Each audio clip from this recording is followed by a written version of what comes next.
शेर को बेवकूफ बनाने में कामयाब हो ही गए। और बंद कर दो ये ड्रामे, जो कुछ चाहिए था मिल तो गया है। सब क्यों हुआ?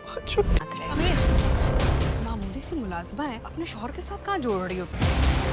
जो हाथ बढ़ाए खड़ा है उस हाथ को था। ये लायक ही नहीं है कि कोई इनकी इज्जत। कोशिश करती हूँ खुद को इतना मसरूफ रखूं कि अपना आप भी ना याद। काका साहब, काका साहब, काका साहब। खुला ऐलान होगा ना बगावत। शेर ड्रामा सीरियल के आने वाली एपिसोड में हम लोग देखने जा रहे हैं कि शेर जानबूझकर अपने चाचा से माफी मांगेगा और उन्हें एक बार फिर से अपने बिजनेस में शामिल कर लेगा।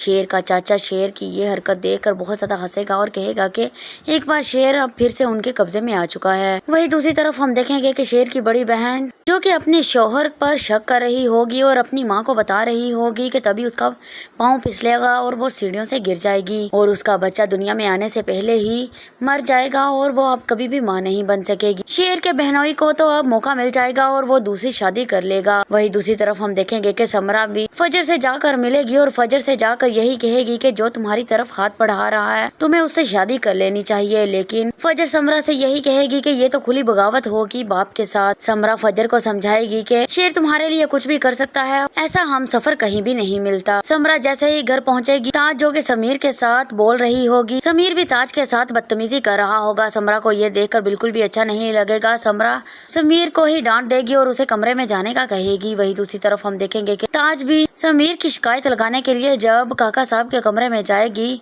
और काका साहब को हिलाएगी तो काका साहब की मौत हो चुकी होगी। ताज ये देखकर बहुत ज्यादा डर जाएगी और उसके पैरों तले से तो जमीन ही निकल जाएगी।